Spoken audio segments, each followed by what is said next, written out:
This podcast contains adult language and stories of true crime. If you don't like laughing, crying, or being horrified at the actions of other humans, this podcast is not for you.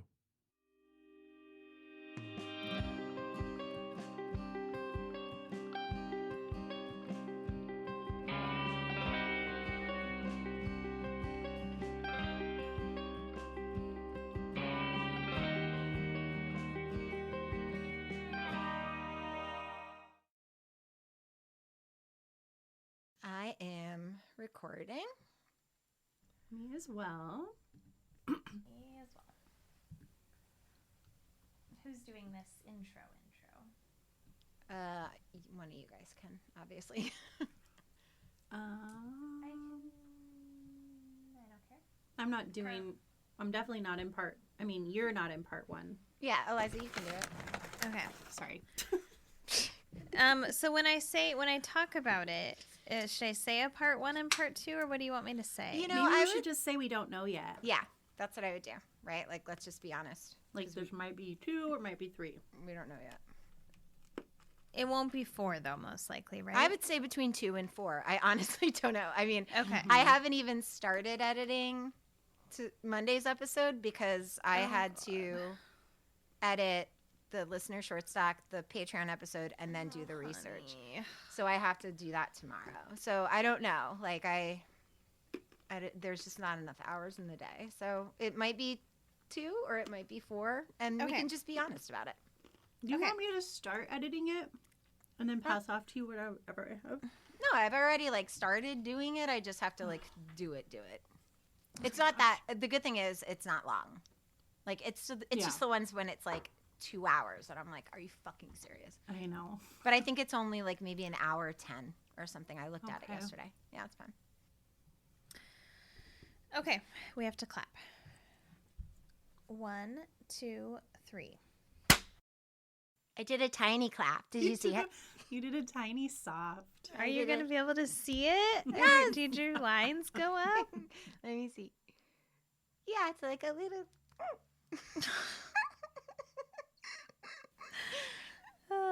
It is the shape of your tiny hands coming together on the line. I'm It's doing the a Nicole Nicole. Kidman I'm doing a hands. Nicole Kidman next Oh time. my gosh, I know we've brought those up. It's so many like a times, but- French cat fingers. It's like a I don't cat-cow understand. stretch in yoga. Like you do a cat and a cow. Seriously. So you do a little, and then you do a smush.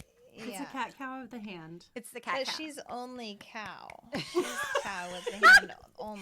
You're right. It's so strange. You're not making any noise. This is just my palm. And girl, you also didn't just get your nails painted. Also, It's her okay. No, fingers. they cannot It's be okay wet. for them to touch. To Her clap fingers- and make noise, you must have the fingers touch. Well, You yeah. cannot just do this. Also, it does not help that she has Slender Man fingers. Exactly. Fingers are It so long. is so weird. I know. But I love her. Grinch, I love Grinch. her. Oh, we love her, but that is weird. Okay, that video, and I think it's also the angle of the video. There's so many things about it. You could see there being a whole conspiracy theory happening around that video. Truly. Yeah. It's an unsolved God. mystery. For sure. It's an unsolved mystery. It's our next episode. It truly is. The diabolical hands. Yup. Oh gosh. All right. Well, everyone, we're here, and our own diabolical minds are about to talk to you about some diabolical minds. Do you want to introduce What a the weird show? word. Yeah, I'm going to. Okay. Diabolical, though, it used to be used a lot more than it is now. Have you heard someone described as diabolical recently? No, But it's you not used to hear not it. commonly used. If you're new, you shouldn't be new, but if you are, welcome. This is season 4, episode 23, and it's a special edition of the Diabolical Mind. Say diabolical mind one more time. I will. We're gonna say it a lot. You got to. This is the show where we rewatch, recap, and give you the latest updates to cases featured on the show Unsolved Mysteries, although this one's going to be a little different because it's a special edition of the Diabolical Mind. And I'm Eliza. I'm Allison. And I'm Carlin. And welcome. We're so glad you're here. As we've mentioned in the last couple of episodes, we are donating this month to the Cold Case Investigative Research Institute. So every review that we receive, we will donate $1 to them. And thank you to patron Tara M. for recommending we donate to them. They're a wonderful organization. You can join us on Patreon like Tara has, and you'll get access to ad-free episodes, 2 additional episodes a month, and early access to listener short stacks, along with goodies in the mail. And you can go to patreon.com/resolvedmysteriespodcast to support and join us over there. So just to be completely honest, we have no idea how many parts this episode will be. It could be 2, it could be 3, it could be 4. Yeah. It will not be 1. No. We know that for sure. One thing we do know, though, it's diabolical. It's diabolical. It's so diabolical that we don't know what's going on. Yeah. Yeah. Mm-hmm. So, we'll tell you the segments, but we don't know when they're coming out. We're recording them all right now, and we'll probably know at the end of this recording, which won't help you now. So, Allison, you're going first. Right. So the first part of this episode is the 25-minute introduction as to what the diabolical mind is. Yay. It was interesting. It was. So we're going to talk a little bit about that. And yeah, that's it. It's the first time that one of us is just covering an introduction. The intro. Mm-hmm. Yeah. Well, interesting too, we'll talk about it, but like they're mentioning all these names that we still talk about to this day. Yes, very For much so. sure. Yes, and then our first featured diabolical mind is Marie Hilly. And the next one is G. Daniel Walker. And then the final one is the murder of Joanne Michelle and Christy Rogers. What we know for sure is we have many murderers. We know that we're not dealing with the best batch of people. No. Mm-hmm. You would almost call them diabolical. Diabolical? Mm. All right. Let's get into it.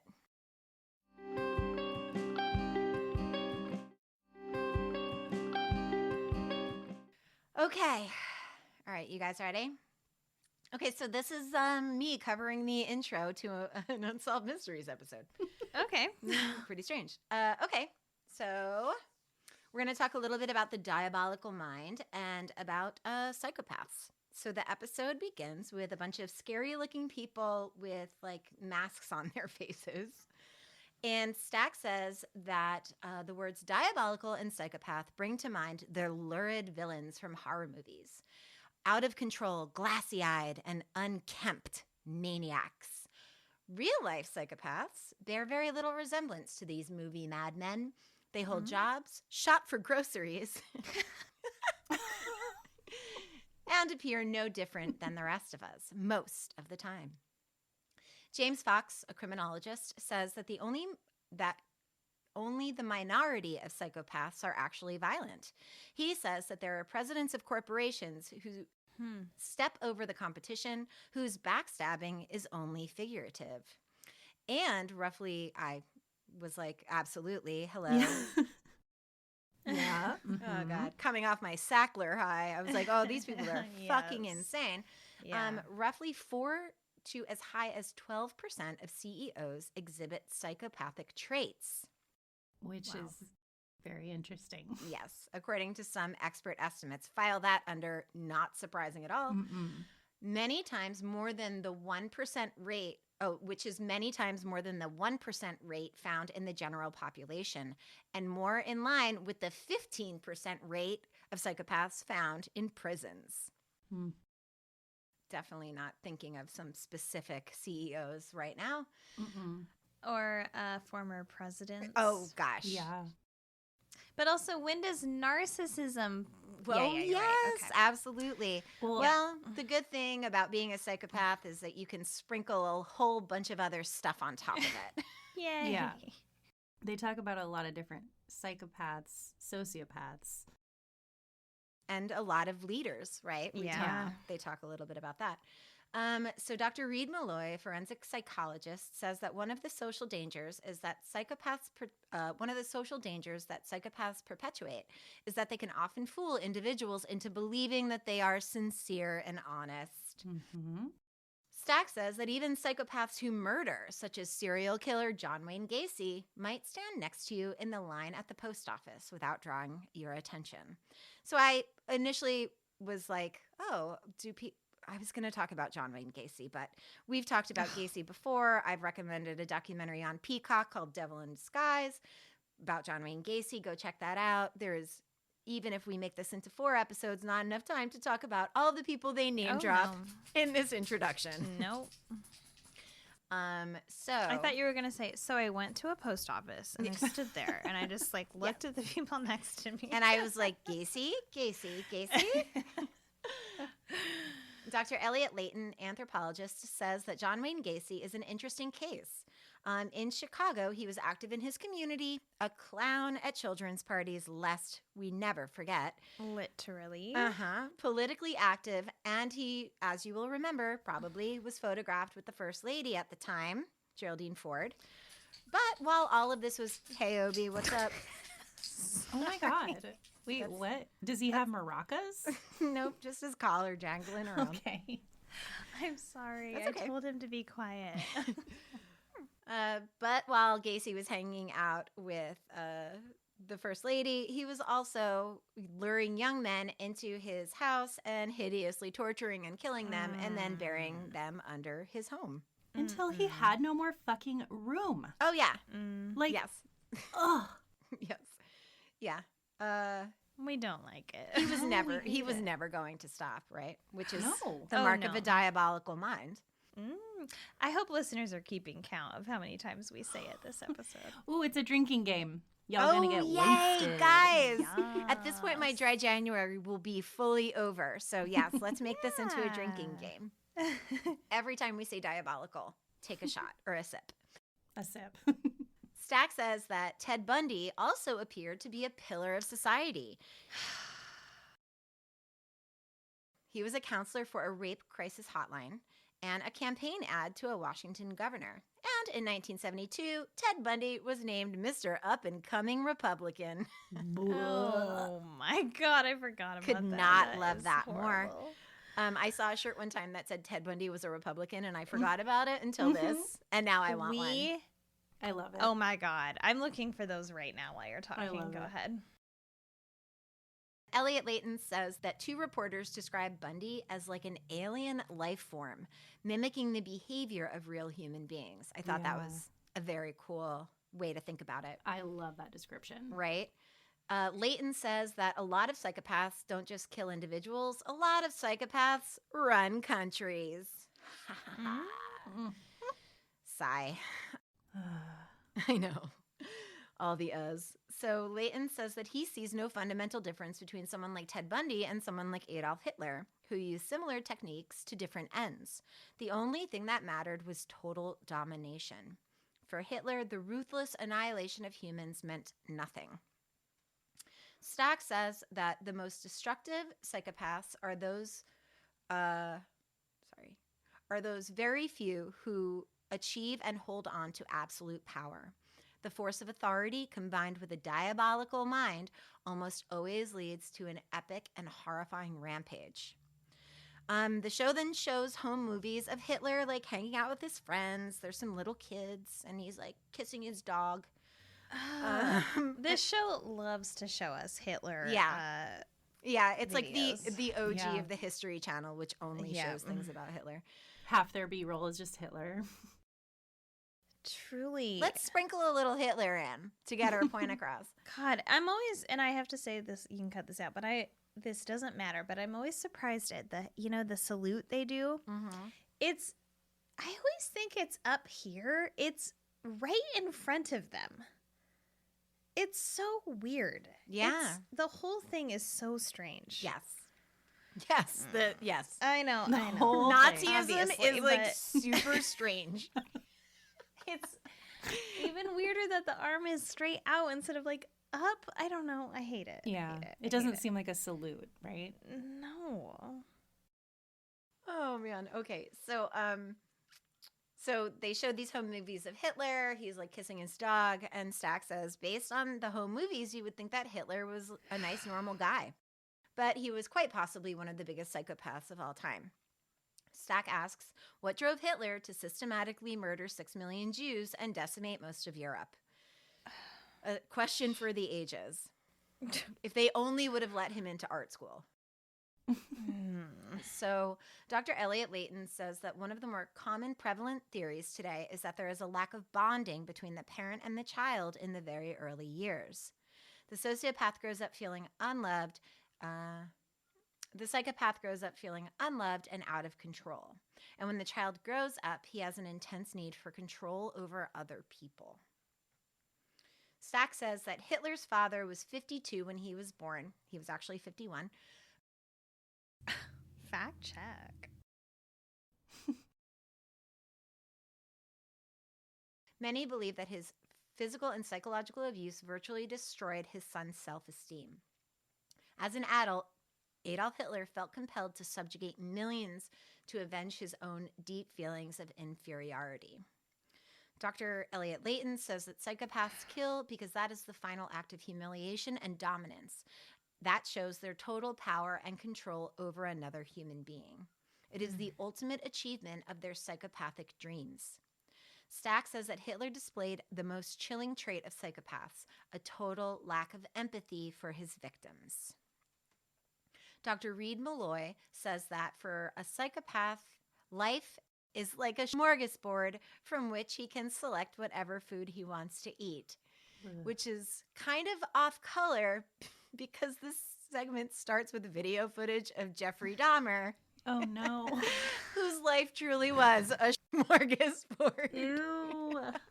No. Yeah, that metaphor is not great. It doesn't actually work. He should have said a smorgasbord of pain to inflict or something. It's not food to eat. Yeah.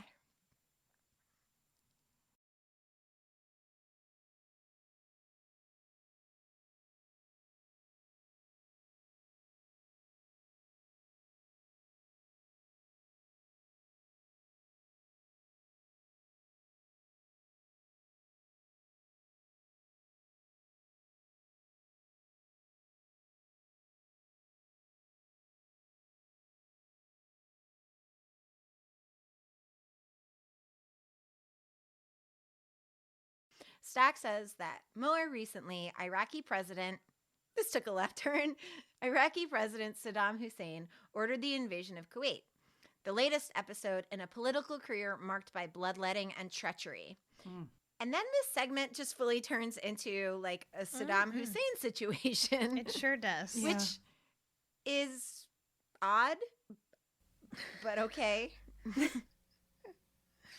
I mean, I understand that Saddam was on the minds of Americans back then, but it just it feels very strange for this national television show diagnosing the behavior of a living leader of a country.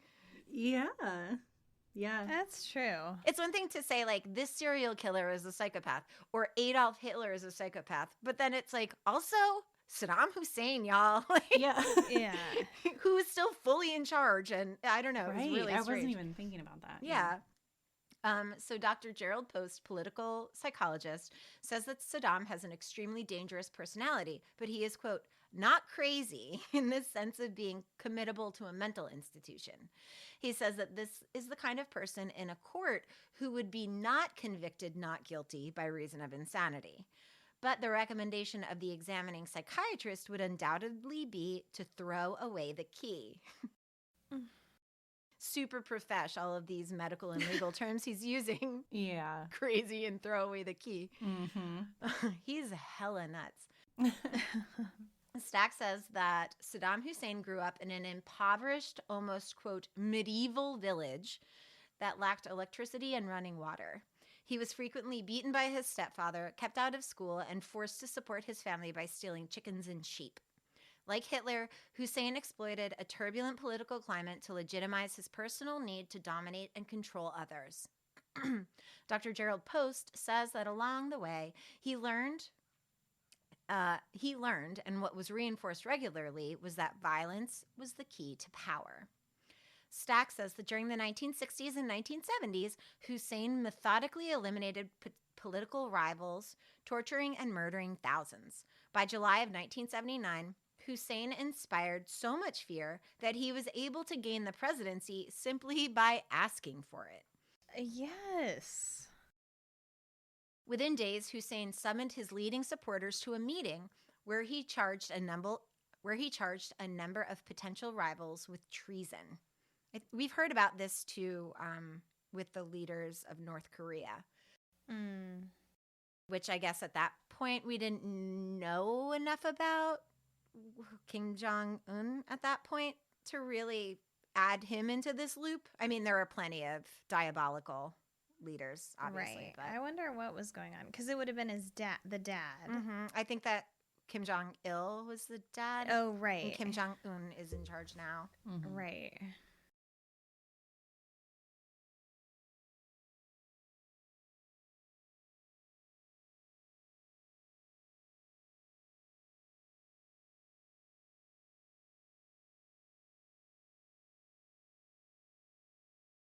Dr. Gerald Post says that in 1982, Saddam wanted to stop the war with Iran, but by now the Ayatollah Khomeini, also a diabolical mind, was obsessed with Saddam and said that there would be no peace until Saddam was disposed or stepped down. Post says that Saddam called a cabinet meeting and asked his cabinet what to do.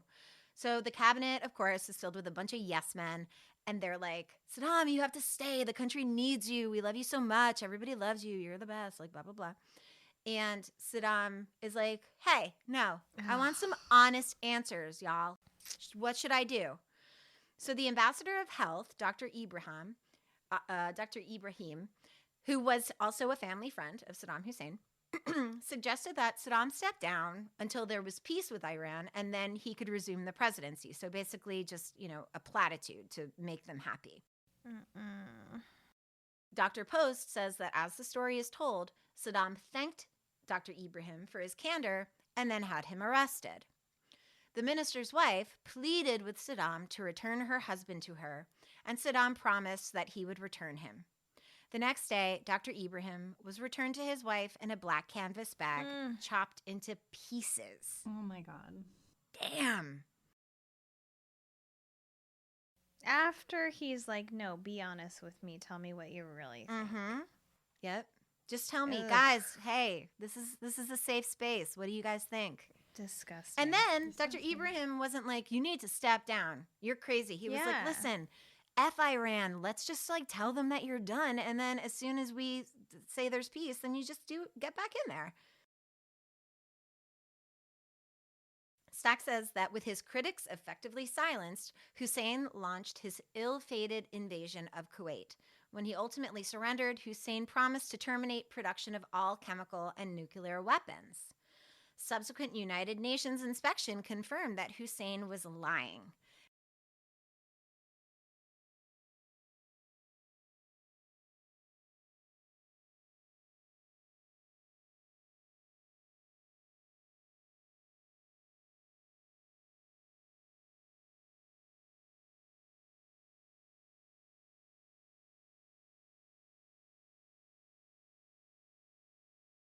So Dr. Gerald Post says that if one were to strip world leaders and politicians of narcissistic characteristics, its ranks would be rapidly thinned. Stack says that history has shown that political psychopaths will not turn into wise and magnanimous leaders. Most, like Adolf Hitler, perish in flames they help ignite. Others, like Idi Amin, are deposed and live in a quiet retirement in exile. A few, such as Joseph Stalin and the Soviet Union, all of it, die of old age.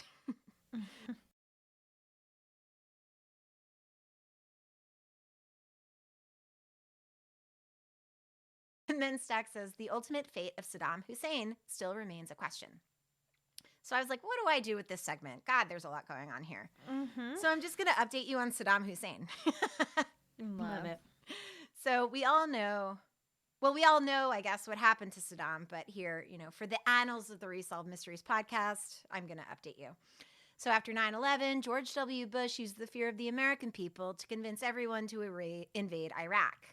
Even though through time and investigation, we've proven that while Saddam Hussein was a lunatic, a dick bitch, and a maniac. He didn't have anything to do with the 9/11 attacks. And while there were some members of Al-Qaeda that were possibly hiding in Iraq after 9/11, the consensus of intelligence experts has been that this never led to an operational relationship. It's backed up by reports from the Independent 9/11 Commission and by declassified Defense Department reports, as well as by the Senate Select Committee. And I feel like someone really needs to make a podcast about that whole situation because, goddamn, that was truly fucked up how we got into that war. Yeah. So we went to war, which, Biden just this past December said, hey, we're not doing this war anymore. We messed up a bunch of stuff and now we're going to bounce. But there are still over 2,000 American soldiers over in Iraq. Oh my God. I think peace officers or something like that, but they're still there. So it's been 20 years. Yep. So anyway, Hussein disappeared from public view soon after the 2003 invasion of Iraq. The American military labeled him, quote, a high-value target. Oh, they labeled him, quote, high-value target number 1, HVT-1. And they began one of the largest manhunts in history. Between July and December of 2003, Task Force 121 carried out 12 unsuccessful raids to find Saddam Hussein, together with 600 other operations against other targets, including 300 interrogations. Remember, like the waterboarding and stuff? Right. On December 12th, 2003, a raid on a house in Baghdad that was being used as an insurgent headquarters captured a man named Omar. Early the next morning, he revealed where Saddam might be found. This intelligence and other intelligence from detained former members of the Ba'ath Party, supported by other levels of intelligence from the ISA, finally pinpointed Hussein in a remote farm compound south of Tikrit. Operation Red Dawn, named after the movie starring Patrick Swayze, Oh my God. was launched after gaining actionable intelligence identifying 2 likely locations of Saddam's whereabouts, codename Wolverine 1 and Wolverine 2. You can tell they're having a really good time. They love Yeah. it. They love it. Near the town of Adwar. Forces cleared the 2 objectives, but initially did not find the target. Then, as operators were finishing up and the helicopters were called in to extract them, one soldier kicked a piece of flooring to one side, exposing a spider hole. As he prepared to throw a fragmentation grenade into it in case it led to an insurgent tunnel system, suddenly Saddam Hussein appeared. Oh, weird. The Delta operator struck him with the stock of his M4 carbine and disarmed him of a Glock 18C. Saddam Hussein surrendered and offered no real resistance. I forgot the part about the guy just kicking around in the dirt and finding that spider hole. Saddam was executed by hanging on December 30th, 2006. The execution took place at the joint Iraqi military base called Camp Justice, located in Qazamain, the northeastern suburb of Baghdad. Sami al-Askari, a witness to the execution, said, quote, before the rope was put around his neck, Saddam shouted, Allahu Akbar. The Muslim Ummah will be victorious, and Palestine is Arab. Saddam also stressed that the Iraqis should fight the American invaders. After the rope was secured, guards shouted various rebukes and heckled Saddam. Saddam responded to the hecklers by stating, do you consider this bravery? A Shia version of the Islamic prayer was recited by some of those present in the room, while Saddam recited a Sunni version of an Islamic prayer. One man said to Saddam, go to hell, and Saddam replied, the hell that is Iraq? Saddam began to recite the Shahada twice as he neared the end of his second recitation. When he was about to say Muhammad, the trapdoor sprang, killing Saddam instantly. During the drop, there was an audible crack indicating that his neck was broken. After Saddam was suspended for a few minutes, the doctor listened with a stethoscope for a heartbeat. After he detected nothing, the rope was cut and the body was placed in a coffin. Saddam's body was buried in his birthplace of Al-Ajah in Tikrit, Iraq, near family members, including his 2 sons, Uday and Qusay Hussein. He was buried on December 31st, 2006. And then the last bit is, interestingly, if you Google Saddam Hussein and psychopath, only 2 or 3 articles come up. The majority of the articles are about his son, Uday, who, I don't know if y'all know about Uday Hussein. No. I don't. He was so batshit and cruel that he makes Saddam look like low-key mellow. Oh my God. Yes. So if you want to learn more about Uday Hussein, you can check out a movie called The Devil's Double. It was on Netflix at some point. I'm not sure if it's still there, but it's a true story about this guy named Latif Yahia, who was an Iraqi soldier who was hired to work as a body double for Uday Hussein. The movie, I've seen it a while ago. It's insane. Uday Hussein is a complete maniac, like basically like would rape women on their wedding night before the husband got to have sex with them. Ew. Mm-hmm. Just murdered people indiscriminately. I mean, a lot like his dad, obviously, but also very like flashy, covered in gold. Ew. It's crazy. So definitely check that out. Gross. And that's it. That's your little update about Saddam Hussein, Jeez. A Diabolical Mind, because I didn't really know what to do with this part How of could you know? the episode. Yeah. Right. So Great. Great Yeah. job. Wow. Thanks. Great job. So terrible. yes. And obviously there's tons of information out there about Gacy and Dahmer and Hitler Right. and Adita Min, who I think doesn't get mentioned enough about being a maniac garbage person. But yeah, so check it out. There's a lot of diabolical people out there, and a lot of them are in charge of countries.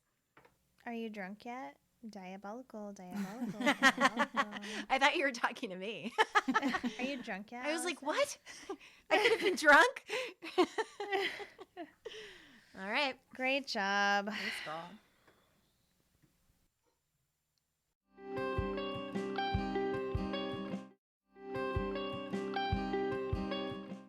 Me too. Okay. Recording. Recording. Oh my God. It's so bad. From sitting. Uh-oh. I'm just not. I don't sit. Oh, right. I do not sit. Yeah. So it just hurts my tailbone, you know? Yeah. I need one of You those should like get- old lady pads Oh, that people yeah. sit on. Honey. Do you have it at work? She has one now. right now. It's Jared's, but I use it now when I podcast. I need that. Sitting on hardwood is too hard. It hurts your Oh, this butt. was a game changer. Yeah. And then I put my old lady blanket. Yes, Oh my God, honey. living that It's old like lady the life. tailbone starts to go a little numb and Yes, this yeah. one, your tailbone is like suspended. Oh, we love a suspended tailbone. We love it. Okay, We didn't clap yet. Oh my gosh, we haven't clapped. Okay. Oh my gosh. 1, 2, 3. Perfect. Perfect on my end. Good. Perfect. Okay. Okay. Good for you. Great. Okay. So our first diabolical mind is Marie Hilly. And I did pull a lot of my detail info about this one from an article I found on Murderpedia by Marie McLeod called, Marlee McLeod, called Marie Hilly, Inscrutable Black Widow. Oh my gosh. So, Stack starts the segment. It may not surprise you that 90% of all serial killers and mass murderers are men. We do love that Stat calls this out right away. As one expert said, if you're looking for a diabolical gender, it is the male. Yikes. Preach, Mr. Stack. Mhm. And I was like, if we could rename it today, we would just call it Why Are Men? Why are men Why so are men? Why Are Men? Stack continues. There are, however, a few diabolical women. Typically, these sociopaths conceal their true nature behind a veil of tenderness and warmth. Over an adorable black and white photo of a young couple, Stack tells us that Frank cute. and Marie Hilly were high school sweethearts. In fact, I did read that Frank knew Marie since she was 12, and Stack tells us they got married in 1950, and, quote, the life they built together was the envy of friends and neighbors in Anniston, Alabama. So actually, Frank was a little bit older than Marie. He had joined the Navy after high school, so he was in the Navy while she was still in high school, and they got married while he came back on leave for a while. So very young couple, and they had their son just a year after that.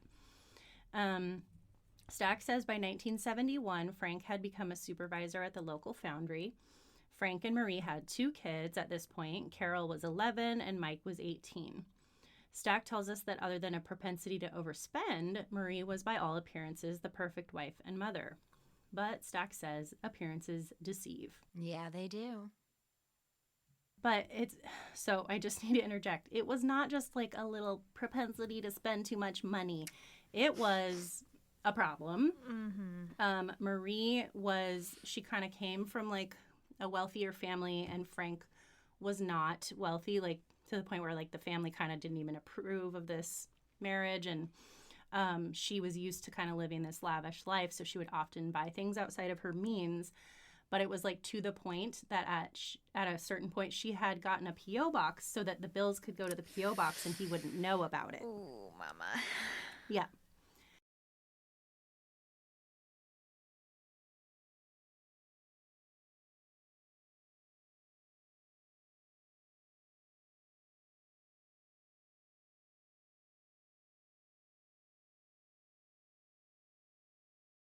So Frank was actually like putting up with a lot of shit with Marie to keep that marriage together.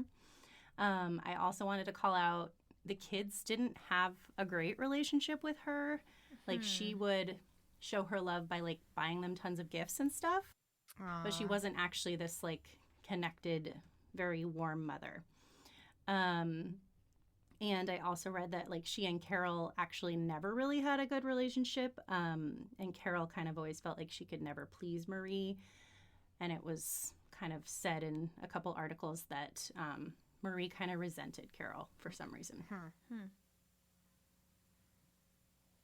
Our first interview in this segment is with the son, Mike, Mike or Michael, who is an adult now at the time of the episode. And he says when he was 18, he started getting really sick. He had a lot of stomach problems, and he says that these stomach problems started at about 2 or 3 months after a $25,000 insurance policy had been taken out on him. Mama. So they kind of tell us what's going on right away. But Yes. they show a reenactment of Marie taking care of Mike, and she's being really comforting. She's got a cold compress on his head, and she's, soothing him, and he's saying how much his stomach hurts. And Stack tells us that Mike's doctors could not figure out what was wrong with him, and they couldn't seem to help his stomach issues with, like, no matter what they tried. Strangely, once Mike left home to go to college, his symptoms went away. Also strange, once Mike had moved out, Frank, the dad, started having really bad stomach problems. And again, the doctors were unable to determine what was wrong. At this time, Frank and Marie started having a lot of problems in their marriage. Mike says that one day while he was at college, his dad called him and wanted to talk to him about something. And he told him that he'd come home from work early one day and found Marie in bed with one of her employers. Not great. Not great.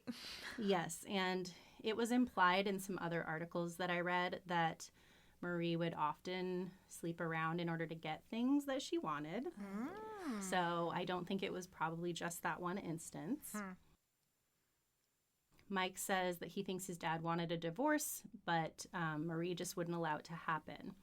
Quote, she placed a high value on prominence and reputation, and to go through a divorce would have destroyed that. So a couple weeks after Frank had told Mike about Marie cheating on him, his condition got a lot worse, and he was admitted to the hospital.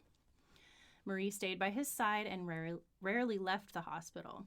So they show a reenactment. She's feeding him soup, and he's like, I can't. I'm just too sick. Like, I can't even eat. And she's like, you've got to eat, Frank. Ugh.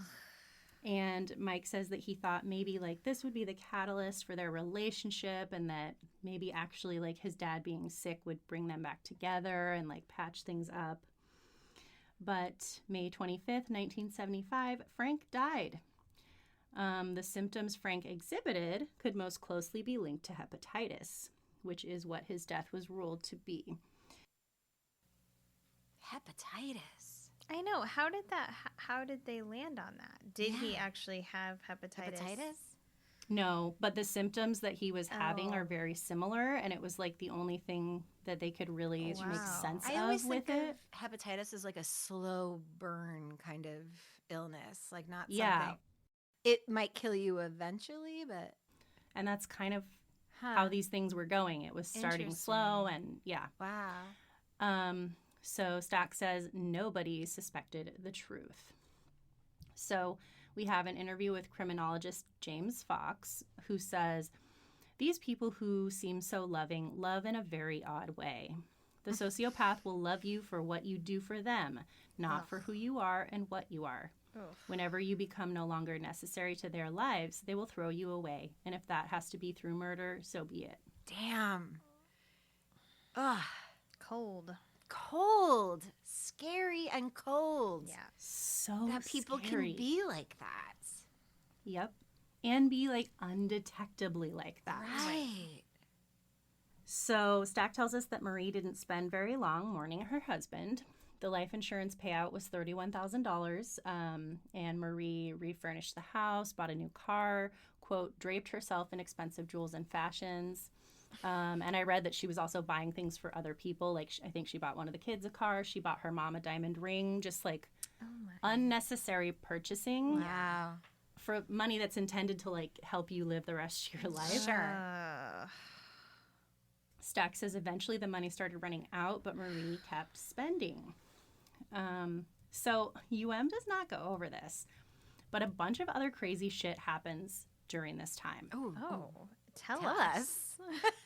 It's why, I mean, never could have included everything about this woman. She is batshit. Oh my God. Wow. So after the time that Frank has died and Marie is like, quote, grieving, she kind of like starts bringing all her family closer to her. So Marie's mom, Lucille, actually had cancer, and Marie brought her to live with her in her house. She also, at this time, asked Mike and his wife, he was married at this point, Mike's wife, Terry, to move in with them. Mike was starting a new career as a minister. So he was kind of like, this is a good time. Like, I need to be with my family. Like, we're going to be close. And, like, things just got bad. They move in. Marie is constantly fighting with Carol. So Carol was like, I believe she was a lesbian or maybe bi. She was like a tomboy, and Marie just never was okay with that. So they were just constantly butting heads. And Marie starts like needing Mike's attention all of the time, like needing him to do things for her and like finding ways to like rope him in to like be involved with her at all times. And also at this time, his wife Terry starts getting really sick with stomach problems. Oh my God. She's poisoning everybody. So she's in and out of the hospital a bunch, and she also has a miscarriage. Oh, no. So it just is like not the situation at all that Mike and Terry thought it would be. So they're like, we cannot live here anymore. Whoa. So they go get an apartment. But the night before they were going to move out of their apartment, Marie's house caught on fire. Oh my God. Marie, Lucille, her mother, and Carol move into the new apartment with Mike and Terry until the repairs can be completed. Oh my God. So when the time came for them to move back home after the repairs are completed, the apartment next door to Mike and Terry's caught fire. Shut up. So then Mike and Terry had to move back into the house with them while their apartment was being dealt with. So they end up moving away. They go back to Florida. Mike and Terry go to live in Florida. At this point, Marie's mom dies in 1977. Like a legit death, or? So she had cancer, and that is what she died of. Okay. In the following months, the Anniston Police Department became, so this is pulled from that article. In the following months, the Anniston Police Department became increasingly familiar with Marie Hilly. She had been reporting all these petty thefts at her house, like all the People time. coming in and stealing little things from her. Yes. So the petty thefts were continuing, and she would tell the police. She reports gas leaks. She says there's a small fire in her closet. Yes, this is like, what's her name? Cindy James. Yes. I said that too. I said that too. Yes. It's like, this is like a combo of like sociopath, like Munchausen. Right. Like, you just need people to be involved with you, and you need to control them and have it be about you. Yeah. Mm-hmm. But then her Munchausen's by proxy. I forget which one it is. By proxy. Hers is also to kill people. It's Exactly, not and necessarily only for the attention like some of the others are. And it's to kill people to get money. So it's like Yes. not even Munchausen, but it's Right. like you're doing Munchausen things. Yep. It's like Yep. she has a diabolical mind, kind of. It's almost like she has a diabolical mind. But it is also weird that they're doing this episode about diabolical minds. Take a drink. And they're not mentioning all of this other stuff she did. This is not it. Yeah. Well, and I think part of it was because so much of this other stuff like couldn't be proven by the time everything came to light. Makes sense. So she's reporting gas leaks. She says there's a small fire in her closet late one night. Cindy James. That literally happened. Yep. She has this neighbor, Doris, who Marie had a key to her house. Weirdly, Doris has a fire in her closet too. Oh, What? Weird. Twinsies. Chances. So, and then both Marie and Doris Ford are reporting harassing phone calls to their houses. So the police are responding to complaint after complaint after complaint from Marie and Doris. And at one point, Marie even starts a sexual relationship with one of the police officers. Holy they're shit. just BFF all the time. Oh my God. Wait, it is the same. It is the exact same story. Did It's Cindy that James weird. have sex with him though? Were they Yeah, no. romantically involved? The first responding police officer, they lived together and they were in a relationship. Ooh. If I would have known about this segment when I was covering Cindy James, it would have been like a totally different ball game. Wow. It is truly the like exact same story. Yeah. Wow. I thought about Cindy James multiple times while Yeah. I was putting this together. But even like the small fire, the like developing a relationship with the police officer. I didn't remember those two details. like so trying that's several crazy. different things. Right. Not just one MO. Aside from Yeah. the harassing phone calls and the petty theft, and they've been in my house. Yeah. Wow. So all this crazy shit is going on. So Marie and Carol are like, we're going to move in with Mike and Terry in Florida for a little while. Poor To, like- Mike and Terry. They're like, no. Oh my God. No, thank you. Oh, can you imagine? Poor Terry. Oh, right. Jesus. I know. Seriously. Oh, she was probably like, great. Fucking Yeah. great. So Marie just keeps spending. She starts using Mike's credit card to buy shit. And she's saying, I'll pay you back later. She and Carol still fighting this whole time. Marie not helping with anything around the house. Like, true nightmare for Terry. You're right. Terry's the worst. Like, she's getting the worst of this. And eventually they're super relieved. Marie and Carol move back to Anniston. Meanwhile, Marie is buying insurance. There are several policies, including fire insurance, cancer coverage, life insurance coverage on herself. Sure. We know she had the $25,000 policy on Mike, a policy for Carol for $39,000. Upon their return to Anniston, Marie and Carol moved in first with Frank's sister Frida, then his mother, Carrie Hilly. The strange occurrences began again. Small fires, cut phone lines, a tendency in Carrie Hilly toward nausea and vomiting. So this is Frank's mother. Marie also at this time had multiple affairs with multiple men, which, like, not slut shaming, but she was manipulating each one of them to get things that she wanted. Sure. Detective Gary Carroll in the segment says they became aware that Marie was having financial problems as there were various businesses that were filing complaints about Marie because her checks were bouncing. He says that there were some deals for cars she'd made that fell through and weren't paid for, and a lot of little things that started adding up to catch their attention. And at this point, they know this woman. She is calling them like every day with a new problem. And now they're like, oh, we're looking into her. But it makes more sense hearing all of that she's contacting them. But the UM segment doesn't talk about that stuff at all. No. So Mike tells us in this segment that she owed more than she had and couldn't pay her bills. And he had started getting phone calls from creditors wanting the money. And Marie had been like not only using Mike's card while she lived there, but like making purchases promising the creditors that Mike would pay them back. So 4 years after Frank died, 18-year-old Carol Hilly suddenly becomes really sick. Stack says that no one thought to connect Carol's illnesses to Marie's financial problems, but what no one knew is that Marie had taken out the life insurance policy on Carol. Mike says that he thinks there was just enough time between each of them being sick that no one really thought to like connect it all. And it's wild. I mean, she's like a person in the community that everybody knows, so like I get it. Like people would not think it would be her. Yeah. And he says, you know, people around the family like definitely thought something weird is going on, but they just didn't know what it was. So a little while after Carol fell ill, Mike came back home to Anniston to confront his mom about her spending. At this point, he'd been paying her debts for a while. He told her that they needed to go to the bank and cash in Frank's stocks so that she could pay him the money she owed him. She's like, no, that's all the money I have. I'm not going to spend it. And at this point, you know, Mike's living in Florida. He's got his wife and his own kids, and he's being called by debt collectors. And he was worried about it threatening his own family.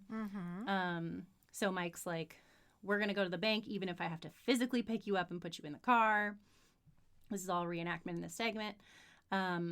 Marie fixes the two of them breakfast. And then after eating breakfast, Mike says he got about as sick as he'd ever been in his life. Oh, my God. Mike got well pretty quickly and ended up returning to Florida, but Carol got worse and worse. She was in and out of the hospital for 6 months and eventually became paralyzed from the waist down. Jesus Christ. That is such like a terrible way to kill someone too.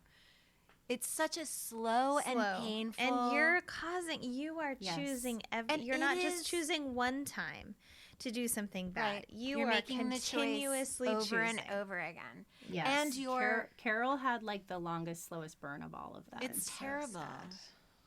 So, and like, I don't think I couldn't figure out a good place to put this in, but even like neighbors who were around and stuff said that like they would go to their house for like food or a cup of tea or something and they would feel sick after. I'm going to cut this. I had a friend whose grandmother was a poisoner. And they would go, they obviously cut ties with her eventually, but right when around the time she started doing it, they would go, he and his sister would go and stay there for the weekend.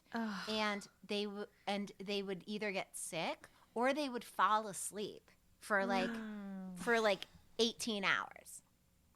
And like eventually the family was either getting sick or sleeping a lot. And he said like, my parents never said it to me, but we cut ties with my grandmother. And the same thing that she would make cookies for the kids in the neighborhood and they would get sick. One of the neighbors, like their relative passed away. She made them a casserole. Everybody at the repast who ate it. Oh my God. Yeah. It is like compulsory. Like I'm fascinated by poisoners. Yes. And when I read about those ones, and I didn't know if this one was real because I only saw it in one spot, but that even said when the police would come to talk to her about stuff, sometimes they would be sick when they went home. Yeah. But like with that, they can't stop. She's not trying to kill them to get their money. She's just doing it. She's controlling. She's controlling. Yeah. She's doing it because she can. And I also think like she's addicted to it. Like addicted to I don't know. It's a compulsion. That It's- is yeah. terrifying. Yeah. Yeah. I might not even cut that. I mean, I didn't say the name of the person. I don't even But, know like, what it is. Yeah. Yeah. It was, and just like imagine being like, I don't want to go to grandma's because No. whenever I go, No. I know there's something don't- wrong. Yes. But like, think about, no, you know, clearly all these people are really sick around this woman. But if you're Carol, and you might argue with your mom, but who's ever gonna think No, never. this never. could be my mom doing this Never. to me? No. My mom could have killed my dad. You know, it's just like, Yeah. it's like such a mind fuck. It's wild. Yeah. So Carol, again, the doctors are like, we don't know what's wrong. They have this reenactment that is just sick. Carol is in bed. She's feeling horrible. She's like just desperate. She's feeling so horrible all the time. She's just kind of like, I don't want to stay with my mom anymore. You know, like they don't get along anyway. She's Yeah. feeling horrible while she's here. And Marie is like, oh my gosh, my friend whose daughter is a registered nurse told me that there might be something that could help you. And Carol, who is desperate, is like, oh my gosh, what is it? Like, I want to do it, you know? So her mom is like, I can give it to you, but you can't tell anyone. Oh. Like, I don't know if she said it was like experimental or what, but she's like, Right. it's, you know, you're not supposed to tell anyone. So Carol's like, I won't. And Marie administers whatever it is in a syringe in her hip. Horrifying. That my is a God. whole nother level. Yeah. What, a whole what nother was level. that? And she's in the hospital bed while she does it. She's in the hospital. No, It's- this one no, was that still was at at home. Oh, they were at home because I was going She to say starts how. doing it when they're at home. Oh, okay. I thought she was in the hospital bed because I was like, that is a level of brazen. It's like not only is she doing this, but it's right under. I think doctors. eventually it did lead to that. Yeah. So Mike says that he remembers that his aunt had told him that Marie was like keeping Carol in seclusion basically and wouldn't let anyone see or talk to her. Even and though her she aunt's- might die soon, basically. Yes, and that's what her aunt said to Mike. She's like, I'm afraid she's going to die because Yeah. she wasn't saying Carol's killing her, but she was just like, Carol's not letting her have help. Yeah. So then we have sociologist Jack Levin, who says, when we find a woman who is a sociopath, we find an individual who leads a double life, who fools and manipulates family and friends. No one suspects. In fact, she's often the last person you'd suspect at all. So September 20th, 1979, while Marie was at the hospital tending to Carol, she was arrested for passing bad checks. Stack says Anniston police probably didn't realize that the arrest probably saved Carol's life. Wow. So Mike tells us that one of Carol's friends had told him that she had visited Carol in the hospital that day and that she had mentioned something to her about her mom giving her injections. Yes. So. And turns out it was good. actually this friend told their aunt, Frida, and then Frida called Mike, and then Mike calls the hospital. Wow. So Mike is like, you need to look at Carol. You need to re-examine her. Like, this is what I just found out. And So I the wonder doctors- if he had any inkling before that. Right. Like, if he had just the slightest twinges of thoughts, or if this is like, Shocking. you know what I mean? He Yeah. must I have know. maybe thought about it, and then he gets this call, and he's like, okay, Yeah. Right. Yeah. This totally. is real. I do think this is like as he's realizing. yeah. So, so the doctors check Carol for an unmistakable sign of arsenic poisoning, which is these white lines across the fingernails. And I forgot to put it in. There's a name for that specifically. Sure enough, Carol has these white lines across all her fingernails. And they do more tests on her and find that there's high levels of arsenic in her system. They should be testing everyone for It arsenic. is so interesting. I was listening to a podcast recently where a woman was poisoned by her husband, and they did everything except that. check for poisoning. It's like they only check for Interesting. poisoning if the police get involved and Right. say this might be a thing. You hear about it all the time. But it's like if you're going to run a panel for a million other things, just check the Right. box for arsenic. Just do it. Yeah. So Mike says the world as I knew it at this point just fell apart. Everything that I had been taught to rely on was totally in question. Everything that my mother had taught me, right from wrong, I had to go back and re-examine. So this also wasn't in UM, but With Carol, what they did was they tested her hair, Mm-hmm. and the hair at the roots showed 100 times the normal level of arsenic to be found in the body. Wow. And then at the end of the hair, it was 0 times the normal amount, which showed that she had been slowly increasing the amount of arsenic she was giving Carol over a long period of time. Oh my God. So I know, it is crazy. It is. It's almost, I mean, in a lot of, it's almost more terrifying than like a Ted Bundy. You know what I'm saying? Like, Because like you said, it's a multiple times. And It's not it's- like a one hit over the head. and it's your like mom. slowly doing it. It's your And mom or your your mom. wife or, you It's know. really scary. It's even more like more messed up than like a serial killer, like a guy that's sexually motivated and wants to dominate women. This is your mom and she's been killing you forever. Yeah. Yep. Yep. Stack says Mike was then forced to confront the unspeakable, that his mother had probably murdered his father too. So in October of 1979, Mike requested that they exhume his father's body for a second autopsy, and surprisingly, Marie gave permission. But Marie also left town 3 weeks before the autopsy results would be released. So, and then I'm inserting a bunch here from that article. Subsequent developments were as stunningly rapid as Carol's poisoning had been agonizingly slow. Frank Hilly's body was exhumed on October 3rd, 1979. 3 days later, Frida Adcock, which is the aunt that was Frank's sister, searched the house where Marie and Carol had lived with Carrie Hilly and found a pill bottle half full of liquid. Tests proved the liquid was arsenic. Arsenic was also found in a pill bottle Marie had in her purse when she was arrested. Evidence mounted, and Marie was charged with the attempted murder of her daughter. Meanwhile, the toxicology reports from Frank Hilly's exhumation came back. Arsenic was present in his tissues at many times the normal level, though it was too soon to tell conclusively if the poison had been the cause of his death. The day after the toxicology reports were released, Lucille Frazier's body was exhumed. This is Marie's mother. Right. Arsenic in her tissues ranged from 4 to 10 times the normal level, though it was cancer that finally killed her. Wow, but she was poisoning her too. Oh my gosh. Well, Probably, and that makes yeah. sense with her inviting her to move in with her. Mm-hmm. Yep. She doesn't Oh actually my care about God, her. she is horrible. Damn. So then, Marie's bail was remarkably low considering the seriousness of the main charge against her.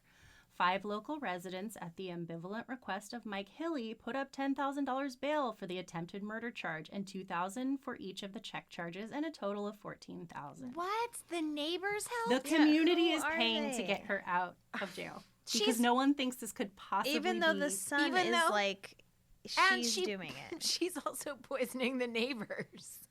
Yeah. Right. Like I Oh can't my even. gosh.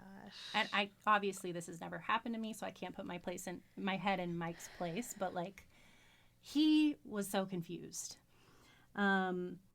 So Marie was released on bond on November 11th, 1979, and her attorney took her to Birmingham to stay at a motel. In the coming days, she claimed that she was afraid of reprisals from Frank's sisters and asked to be moved to another motel, from which she made numerous phone calls to Mike and other relatives asking for money. On November 18th, when Wilford Lane and his wife came to the hotel to visit Marie, they discovered she was missing. Marie's clothes were strewn about the room, her suitcase lay on the floor, and her purse had been emptied onto a bed. All that seemed missing were her wallet, credit cards, and checkbook. A note scrawled on a motel stationery read, "Lane, you led me right to her. You will hear from me." Oh my God. So she tried to make it look like she was abducted. This bitch. Oh my God. On she that does same not stop. day. She will never stop. No, can't quit. She cannot. On that same day, Carrie Hilly died of cancer in Anniston. Tests done on strands of her hair in the previous weeks had indicated elevated arsenic levels. Marie Hilly was now suspected of poisoning at least 4 people. Oh my God. And they don't tell us this part in UM, I think, again, because those parts couldn't be proven because Right. Wait, is Carrie the Carrie is Frank's mother. Frank's mother? So she killed her mom, Her mother. Frank's mom. Technically, her mom did die of cancer. Sure. She had high But levels she was of arsenic, poisoning but her. it wasn't. Yeah. Right. Marie's trail went cold almost immediately. On November 19th, Margaret Key, Marie's aunt, found that her house had been burglarized. Her car was missing, as were some clothes and a suitcase. A note at the scene said the car could be found in nearby Gadsden and that burglars would not bother Margaret Key anymore. The car was found a few days later in Marietta, Georgia. The FBI then joined the pursuit, tracking Marie and Marietta through Georgia to Savannah, where she was reported to have left a motel with a man. After that, there was nothing. Most fugitives are eventually apprehended because of their old habits. Something or someone in their past draws them to some place familiar, where police, having studied the fugitive's past history, are waiting. Marie had no sentimental ties to bind her. She just disappeared. Back in Anniston, the final toxicology reports from Frank Hilly's exhumation had come in. Marie was indicted on January 11th, 1980 for the murder of her husband. But by then, nobody knew where the fuck she was. Wow. So then back into UM. Around this time in Fort Lauderdale, Florida, Around this time in Fort Lauderdale, Florida, there was a romance blossoming. Oh, I bet there was. Marie is in Florida now. She's living under a new identity. The full identity was Lindsay Robbie Hannon, but she went by Robbie. So Robbie starts talking to a man named John Homan, who had recently moved from New Hampshire. Robbie told John she was from Texas, she was a widow, and she was about to inherit a vast estate. Oh, and one more little detail, she also had brain cancer. Oh, yeah. Nothing Yeah. to see here, just some brain cancer. No, just a typical lady. So criminologist James Fox tells us that sociopaths are often very good actors. Quote, they know how to play the script of life and they know how to capitalize on the needs and vulnerabilities of others. Stack explains how Marie's Robbie Hannon character was skillfully crafted. She was attractive, available, she was about to be rich, and she may die sometime in the future. Dream. Right? Everybody wants that. Robbie and John got married in May of 1981. They started a life together in Marlow, New Hampshire, where she got a job as a secretary. But actually, I do need to say, the place where she had her job was in Keene. Oh, really? Where mine the and boys Allison's went. husbands went to college. That's great. So the place that Robbie, quote, was working, So Stack says, by all accounts, they had a quiet and contented marriage. But in September of 1982, Robbie told John that her brain cancer had gotten worse and she would need to fly to Texas for some special testing. This is just so ridiculous. And then John never saw Robbie again. Wow. And I was like, what? She just ghosted him? No, she didn't. No, she didn't. So Detective Carroll tells us that John got a call after a while from a woman who said she was Robbie's twin sister, Terry. She told John that Robbie had died and that her body was donated to science, so there wasn't anything he needed to do for arrangements. Oh my gosh, it's unbelievable. I don't even understand this. Why did she even do this? Well, and so in UM, they make it seem like, hi, I'm Terry that you've never heard of. That's not how it was. So John had totally heard of Terry before. Robbie would talk about Terry a lot. Okay. Whoa. Robbie's coworkers said that she would often have closed-door phone calls with Terry while at work. She'd be like, my sister's going through some stuff. She's got some problems. I need to help her out. Oh, my God. She told John that when she was going to Texas to get the treatments that Terry was going to be taking care of her. So she had definitely built this Terry character over, months. That is insane. Yeah. So after Terry calls John to say that Robbie's died, she wanted her body donated to science. That's what we did. You don't need to do anything. Oh, boy. The two of them start talking on the phone. So Terry eventually tells John that one of Robbie's last wishes was that Terry would meet John and that she would see where she was living in New Hampshire. So after a few weeks, Terry goes out to New Hampshire to see John. She also brings John a farewell letter that Robbie had written to him before she died, of course. So, of course, Terry is fucking Marie. But she loses 20 pounds. She dyes her hair blonde. She puts on different makeup than she used to wear as Robbie. She's committed. She carries Committed herself to the differently. role. Oh, my God. So John is definitely in the reenactment. He's taken aback by how much they look alike. Oh, my God. But he believes her. God. So in UM, they tell us that Terry moved in with John and they lived together for a couple months, but they don't explain anything. They kind of skirt around it. But from what I can tell, Terry told John that it would be good if they could just, like, be together because she's like, we need to mourn Robbie and we need to, like, comfort each other. And so she, like, weasels her way in, starts living with him, and they start dating. Why? Did they? Okay, because they don't say that in UM. They don't say it. Disgusting. And not all the articles really say it that way, but that is what it seems like was so do you going think on. they had sex and she's Yeah. pretending to be the sister? I think so. Oh my God, that is so And I think messed she's up. calling him, making these phone calls, like building this connection to set up to do this, you know? That is horrible. Yes. So they say in UM that some of the neighbors and people in John's life were suspect of Terry because, but it was really Robbie's coworkers that were super suspicious. Wow. So in one article, I did read that Terry went and got a job at the same fucking place. Oh, my God.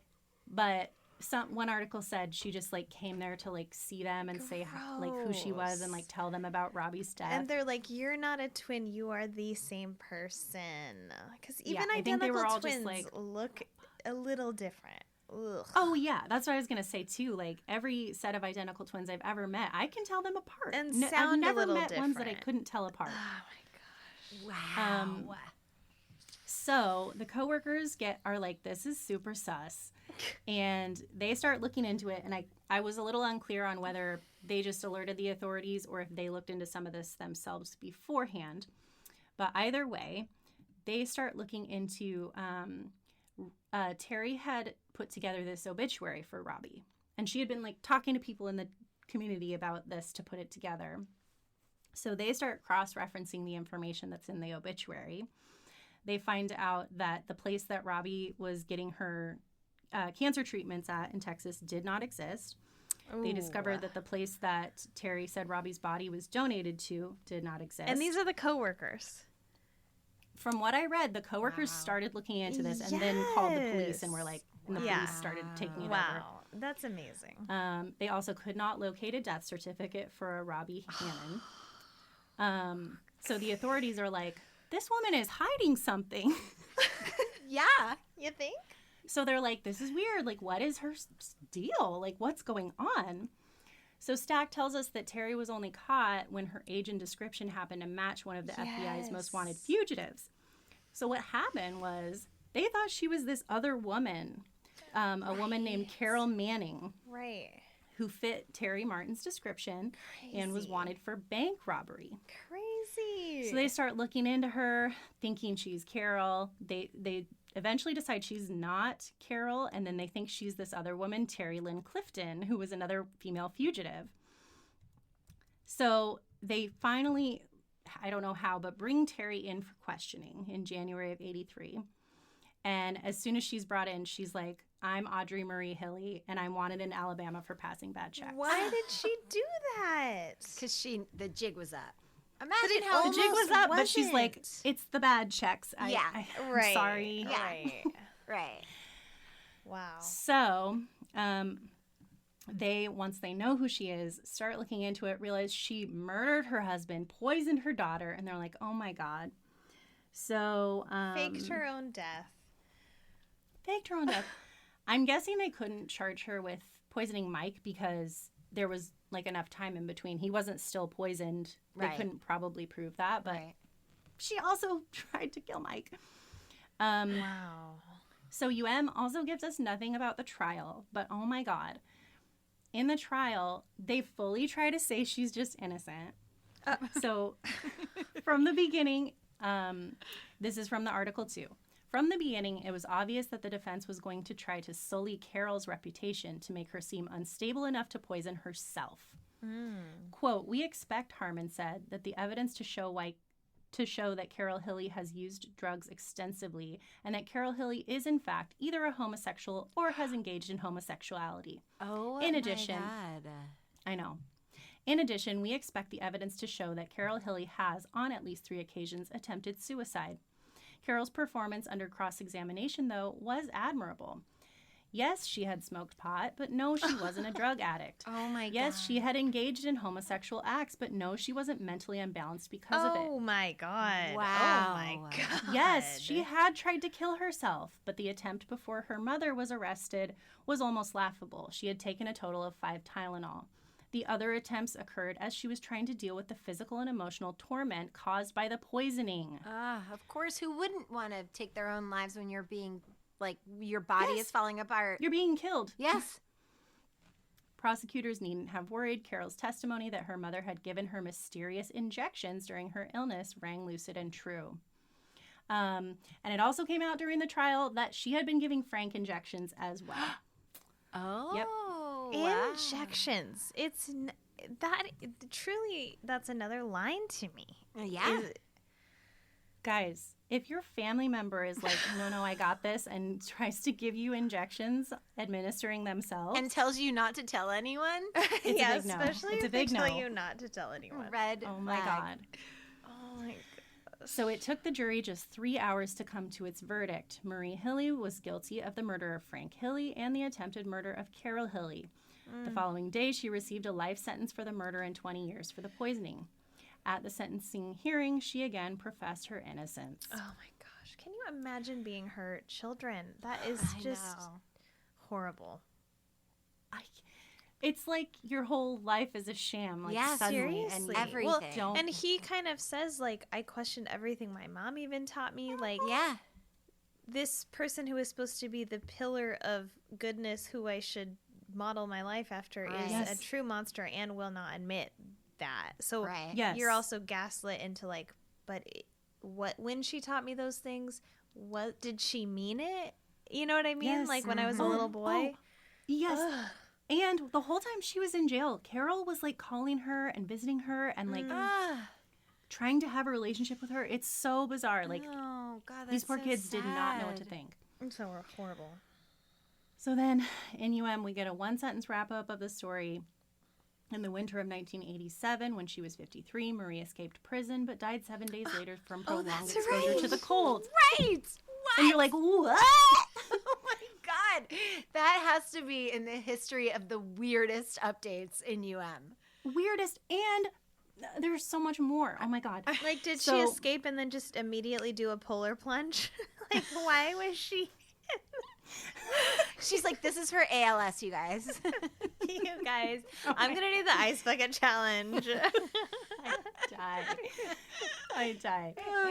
Okay, so here's the whole banana story. Okay. So Marie goes to prison. Originally, she's in medium security prison, which I'm like, I don't think that. I don't think that adds up. Excuse me, Diabolical never should be Excuse in me? minimal Multiple security. attempted murders, skipping town more than once, changing identities twice. But just barely lock her up. Just barely. just It's barely. fine. Of course, Marie is a model prisoner. Of course. Of course. She exhibits great behavior.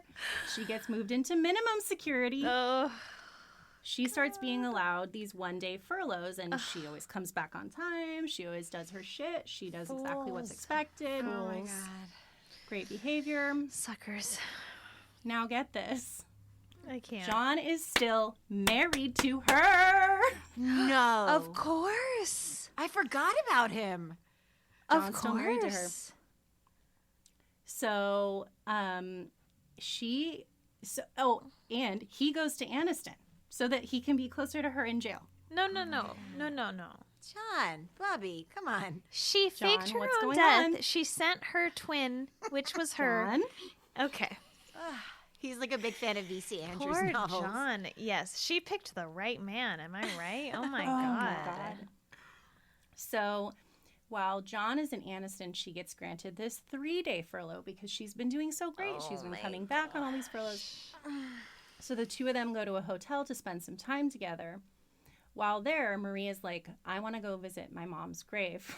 Oh, John's like, love it. I love this for you. Go have Yeah. your own journey. Right? Yeah. So he's doing something else while she does this, and she just never comes back. Uh-huh. And when he comes back to the hotel, there is a letter saying, I hope you can forgive me, Oh. and blah, blah, blah, blah, blah. She loves to leave a note. She really does. So it's 5 days later that a local Anniston woman calls the police because she says there is a transient woman crawling across my porch. Stop it. It's pouring rain. She's like, this woman is on my porch. I don't know what's going on. Crawling. It turns out it is Marie. She is suffering severe hypothermia. She's been out of doors for 4 days in the rain. Her body temp is like 83. And turns out this woman knows her. She is like someone that she knows from, because she lives in Anniston. She's known her from like many years prior, but she doesn't even recognize her because she's this fucking crazy monster crawling across her porch. Oh my God. So she calls 911 and an ambulance comes to get her, starts taking Marie to the hospital, and she dies on the way. No shit. Yep. So that's how that all went down. Thanks, UM, for telling us. So, John the end of this left segment. again. John left Oh my God. again. Oh my God. And okay, here's a question. Do you think he really believed that she did die this time, or is he still expecting her twin to come back? Oh, or okay. something? He did say till the day she died, till the day that she was discovered to not be Terry, he believed Terry. Like that whole time. Yeah. This is very Days of Our Lives. There It was a really character is. on Days of Our Lives that came back as yes. their twin or something That's like what that. when we Yes. were talking about it, I was like, it's like a telenova. Like, it is Yes. just completely batshit. Yeah. So at the end of the UM segment, Michael had said, my mother had a lot of charisma and charm. She knew how to use that. She had the ability to make you believe what she was saying, even if you knew that it was an outright lie. She had the ability to make you believe that you were the most important thing in her life, and that couldn't have been further from the truth. So scary. So, and then also super weird, Mike and Carol had her buried right next to their dad. Oh God, Which the choices. don't understand. No, Wow. So, that's weird. And Their then- dad's murderer right next to him. yeah. Yep. It's Carlin, Like, this really case disrespectful. Is insane. This it's is so insane. cuckoo bananas. Yeah. So, like, that mystery, why is this on Unsolved Mysteries? Like, at the end, Stack is just like, how could someone be so evil? Like, that's what the mystery I mean, is. I'm that's kind the of thing with about him. this episode. They're not mysteries. They're just diving into diabolical minds. Yeah. Like, so. how are people like this? I cannot believe that she died in the way that she did. I That's can't what everyone either. said, because her whole thing was just she wanted to be this rich, lavish lady and like have all She's these crawling things. And across she someone's Crawling. she spends 4 days outside and then dies on the way to the hospital after crawling around in the rain. That's crazy. Yeah. I'm So speechless. yeah, her story is on. It's been documented on The New Detectives, Deadly Women, Southern Fried Homicide, American Monster. There was a made-for-TV movie made about her called Wife, Mother, Murderer. And there's a whole bunch of books and articles about her as well. I bet. She's fascinating. She is bonkers. Wow. Nice work. Yeah, nice Oh work. my gosh, thank you. Amazing. Thank you so much to that article on Murderpedia. Oh, thank you, Murder. Okay, so what are we doing? Because this is like 50 minutes. 50 minutes just this segment. Do Yeah, we put this with okay. the intro? Yeah, we'll put this with the intro. I do want to know why did she come back as the twin? What was her motivation? Like, she didn't have to do that. Like, that You know for what I me think is it like where is? she like went off the deep end. She called Yes. so much attention to herself. Right. Like writing Yes. that obituary, I've never read an obituary of someone who passed away from cancer where they talked about like where the person had cancer treatment. Like, why did she include all of these details that could have easily been fact checked? I know. That is weird. I don't But I do know. think, because I thought about it too, I was like, why did she fucking go back to as Terry to the same place? But I think she kind of like liked that life out there. And like, I think that John was the perfect victim for her. Yeah. And she kind of knew she could manipulate him again Yeah. and just do it again. Ah. Well, it's And, like like, how what my guy talks about in the next segment, kind of, where you're just like, oh, but you can have control over someone, and you get to kind of play this game and see how long you can keep this going. You're playing God. Yeah. You're playing God, and you're controlling everything. Really scary. That was really amazing. scary. Bonkers. Damn.